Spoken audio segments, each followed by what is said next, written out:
Soft war drums rumble in the distance as the scene opens on a dark, smoke-filled battlefield. Shadows flicker against the haze, and the air is thick with the memory of fallen warriors. In every kingdom, legends rise and legends fall. Some are destroyed by enemies, some by sickness. But the most tragic of all are those who crumble under the weight of their own pride. This is the story of General Fredrick, once the most feared warlord in the Eastern Army. His name alone was enough to make invaders tremble. He had built a legacy carved from victory, but the same pride that elevated him would become the prison that consumed him. What follows is a tale of loyalty twisted into betrayal, and of revenge that would ripple through generations. And what you're about to hear is only the beginning. General Fredrick had long been known as a man shaped by war. For 2 decades he commanded battalions with unmatched brilliance. He had never known defeat, and with each victory came greater celebration. Villagers sang his name in the streets. Soldiers saluted even at the sight of his shadow. The king trusted him above every other commander. Yet beneath the shining armor and roaring applause, Fredrick was growing weaker. A rare illness gnawed at him day by day. His once steady sword arm trembled, his breath grew short and uneven. The warrior who once toppled entire armies could barely lift his shield.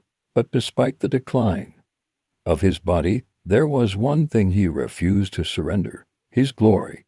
Among the rising soldiers in the camp was Captain Kobe, a young fighter with exceptional skill. He was not born into power nor descended from nobility. He held no title of special honor.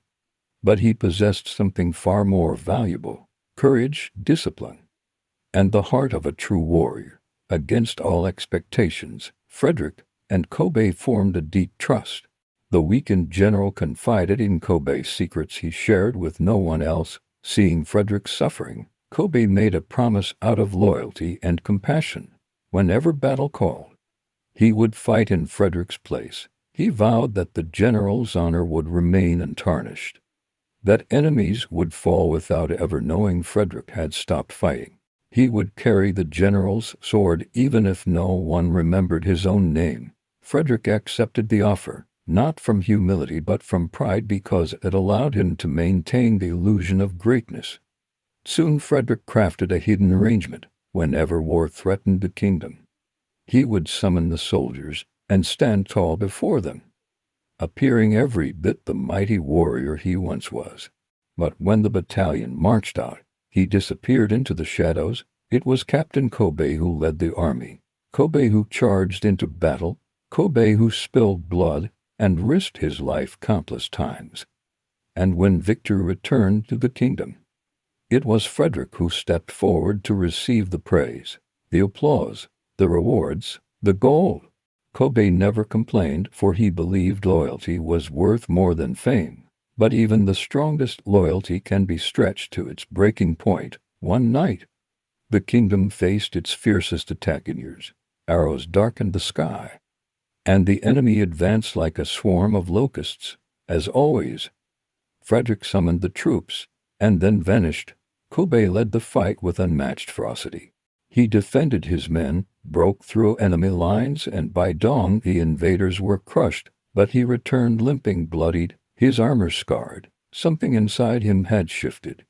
Kobe requested a private meeting with Fredrick. He asked for just one thing: that the general tell the commander-in-chief the truth about who led the battle. Not for wealth, not for glory, simply to be recognized as a soldier who had faithfully served his kingdom. For the first time, someone was asking Fredrick to relinquish the spotlight he had stolen for years.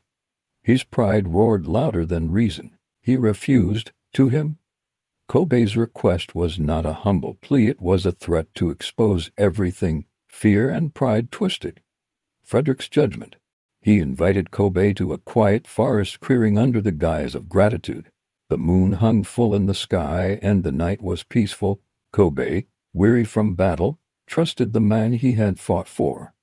But trust is often the weakness of the loyal. Without warning, Fredrick drove his sword into Kobe's back. The captain collapsed, stunned by the betrayal.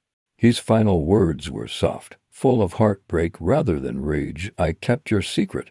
Why? Fredrick gave him no answer. He wiped the blade clean and walked away, leaving Kobe's lifeless body hidden among the roots of ancient trees. But in committing this crime, Fredrick made a single, fatal mistake. He did not know that someone had seen everything.